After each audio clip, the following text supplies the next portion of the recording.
Una-una, tatanungin lang po namin sana tungkol dun sa insidente nga po, ano po ba yung naging rason kung bakit napadaan po tayo dun sa exclusive bus lane? No, whatever it is, nagsorry ako dahil kasalanan yung driver ko. Wala naman kami sa bus lane, nag-overtake lang dahil walang harang yung bus lane. Walang harang, whatever it is, kasalanan namin. So, kako, multa na lang ako. So, nagsorry ako. And hindi dapat tularan ako. Hindi dapat gawin ng iba yung Governor, ganun. nung section po ba yan ng EDSA? Saan po banda? Saan po banda yan? Sa may Aurora Boulevard, Corner EDSA, tama po No, ba? sa EDSA. Sa EDSA, sa bandang Aurora Boulevard. Sa Aurora Boulevard. But Talagang hindi sinasadya, pero at the same time nagsusorry ako dahil But hindi Governor, tama. Masyadong walang rason. Talagang mali kami doon. Nakadaan kami. Nag-overtake doon sa bus lane. Hindi naman kami dumaan mismo sa bus lane. We appreciate, Pero kasalanan pa rin namin. we appreciate your apology, Governor. Pero saan po ba kayo pupunta in a hurry? May hinahabol ako na interview sa Night 25. So, yun. So, umahabol po kayo sa kasalanan ng media po, gano'n? Kasalanan ko. Tinanong mo kasi. nabasa ko nga po yung mga report sa Diaryo, Governor, na may 9 a.m. radio interview kayo. Kaya po nagmamadali yung driver niyo to get it there. Pero alam mo, nagulat ako, Governor, kasi tinawagan niyo daw agad si MMDA Chairman Artes at sinabi niyo na bibigyan ninyo ng tig 100,000 pesos yung mga enforcer. Eh yung violation niyo po nasa 30,000 na. Para may courage silang manghuli, para wag lang naman akong manghuli, nagbibigay ako ng 100,000 ka ako, so nagbigay ako. Pero sabi niya, mas maganda kung kayo na lang pumunta, sabi niya sa flag ceremony. So pupunta ako ron mismo, kinagratulate ko nga yung mga mahuli. Congratulations sa mga mangnanghuli at may premyo pa sila. Pero kailangan niyo pa rin po magbayad ng violation. Kasi pinatiket niyo po yung driver. Yung driver ko, and then multa pa ako. To encourage yung mga enforcers na tama yung ginawa nila. Kinongratulate ko naman silang lahat. Napagalitan niyo po ba yung inyong driver? Hindi. At Binigyan ko lang sila ng premyo. Governor, hindi ba mapagkamalan na bribe yun, hindi premyo? Ha? No, kaya nga hindi ko binigay. Kaya tinawagan ko si chairman, ibibigay ko para may courage yung mga enforcers. Para magsipag sila at huliin lahat. There is para ipakikita na nobody's above the law. So dapat premyohan yung mga gano'n nanguhuli. Governor, Okay, pansin ko lang, may I ask about your car? So because of that incident, no, na-highlight din po na kayo po yung nag-design ng kotse ninyo. Gumagawa na po. Yes. Yeah, kayo na po ba ay kami car designer ngayon? Yes, kami gumagawa ng body. So customize yun. Kaya nga wala pang plate number dahil yung bibili siya ang magpaparehistro noon. So ginagawa namin yung kutseng yan dahil kami gumagawa ng body. Okay, Mas maganda yung gawa sa Pilipinas kaysa mga imported na binibili na ganyang klase. Totoo, ang ganda nga po. So yun na po ba ang bagong pinagkakaaliwan ninyo? Does this mean na hindi na kayo magbabalik politika or should we expect another go soon? Next year, perhaps? Oo, busy na ako ngayon. Gumagawa ng kotse. Hindi lang nagbebenta ng kotse, gumagawa na ako ngayon. Okay. Out of curiosity, Governor, parehas po ba yung kotse na yon doon sa kotse ni Senator Manny Pacquiao? Mas maganda yan, gawa ng Pilipinas. Gusto ko nga lang pakita na mas maganda ang gawa ng Pilipino. Mga Pilipino magagaling na silang gumawa. Mas maganda ang dihamak yan, mas mahal yun.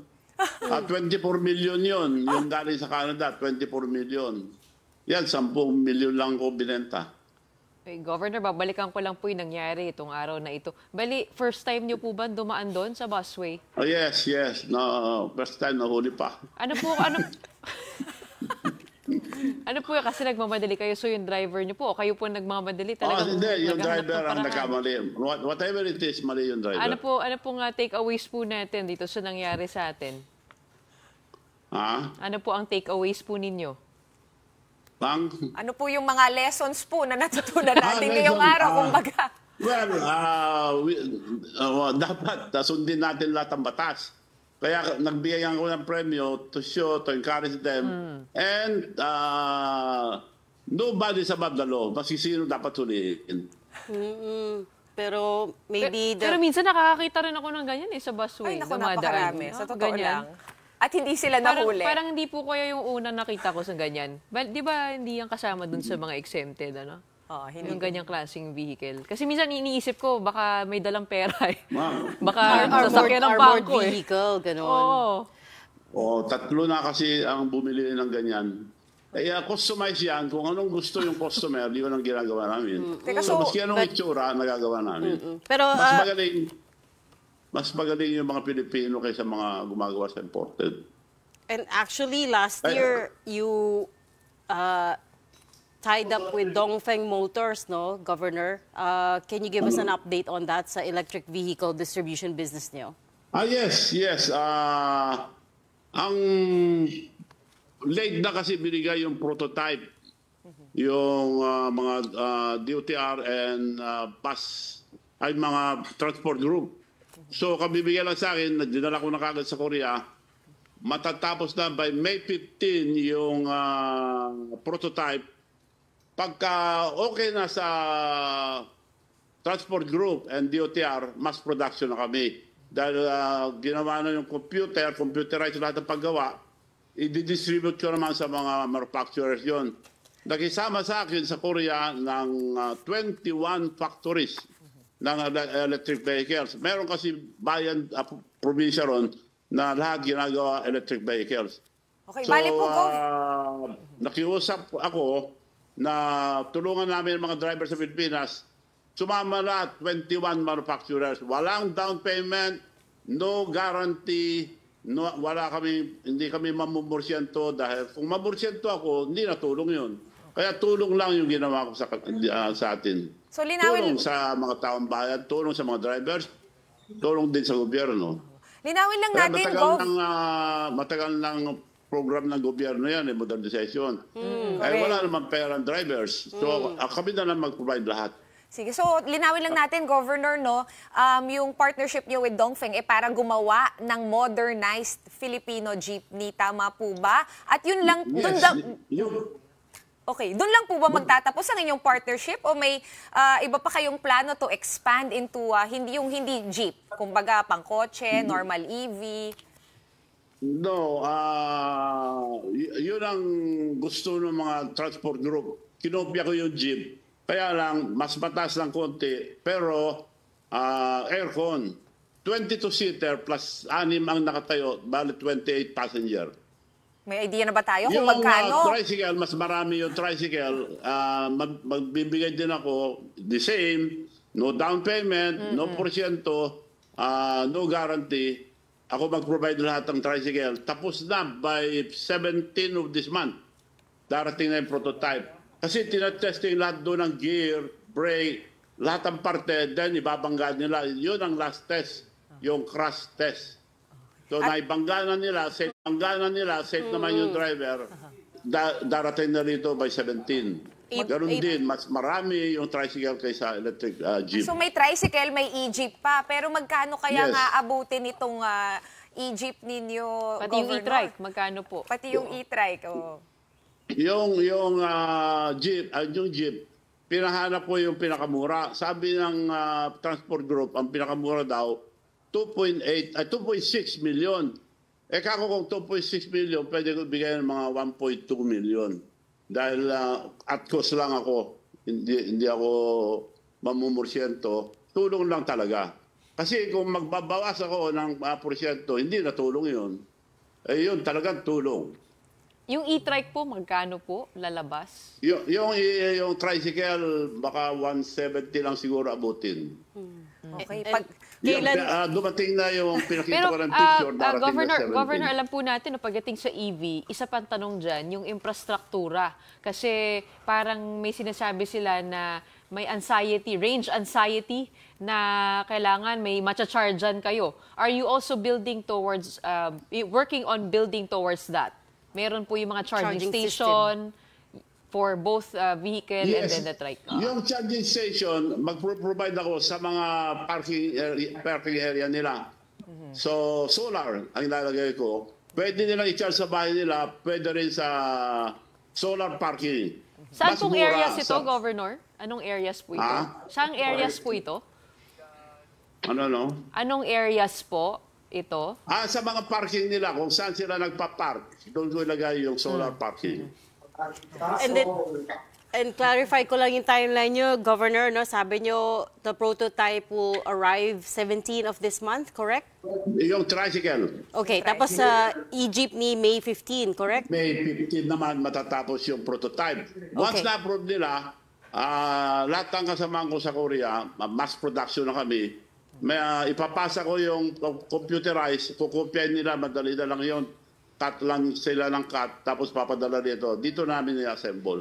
Mga how many days kaya yung between the prototype being approved to mass production? Well, depende sa approval nila. Kung as suggested by the Transport Group and DOTR, yun ang ginawa ko. Now, i-present ko sa 15 by May, approval nila yon. Then that the time mass production kami. Hindi ko pwedeng gawin kung hindi na na-aprobahan. Siyempre, safety first tayo, Governor. Pero maaari ka ba naming imbitahan pagka nag-launch na tong bago mong vehicles para naman yes. ma-demo mo nyo sa amin at maipakita? Wag lang sa EDSA busway po. Pero hindi sa EDSA busway. But Okay. Okay, papaalam ko sa inyo. O, sige, salamat. wait, Gov. before we let you go, Governor, sorry, last two questions na lang for me. Clarify ko lang what your plans are for 2025 if you've decided. Yung? 2025 po, elections, may plano na po ba tayo? Wala. Matagal na ako dito. Maski mayor, hindi ako tumakbo nila sa eleksyon eh. So, nagbebenta na lang tayo ng kotse. Gumagawa ng kotse, nagbebenta ng kotse. Nagbebenta ng bakal. Dahil yung bakal natin, parang tulong na rin sa tao dahil iba na yung bakal ngayon. Ang bakal tumataas ng presyo. Ngayon, meron akong factory sa Korea na rebars na fiberglass. Hindi na bakal. For roads and bridges, bahay, hindi na kinakalawang. Okay. Mas magaan pa, mas mura. And mas twice stronger than steel, 4 times lighter than steel, and hindi na kinakalawang. And then, very quickly, I wonder if alam mong anong plano ni your good friend, former Senator Manny Pacquiao for 2025? At tutulungan ko siya, si Manny Pacquiao. I was the one who encouraged him to run again for the Senate. So, confirm that he will run again in 2025? Yes. Sasamahan ko siya dahil sinabi ko nung inibita ko nung birthday niya, so sinabi ko na tumutulong ka naman sa tao, dapat mag-run ka ulit for Senate ka ko. And nakonbinsin niyo na po ba siya? Ha? Game na po ba siya? Tutuloy siya in 2025? Yes. Okay. Okay, madami kayong ganap pa. Governor, ang dami nyo palang business ventures ngayon. Kala namin na nananahimik na kayo. Pero go. May iba pa ba kayong business ventures na pwede ka naming i-follow up bukod sa iyong fiberglass rebars and sa e-vehicles nyo? Marami. Baka maubos yung oras na. Baka sabihin nila, nag-advertise ako sa inyo. Pero marami. Puro karamihan tulong. Okay. Like yung rebars, mas mura na sa bakal yon. Okay. Mas magandang gamitin natin. We'll invite you another time, Governor. For now, we're gonna have to leave it there. Thank you for joining us, and please stay off the EDSA busway. That was former Ilocos Sur Governor Chavit Singson. Thank you for your time.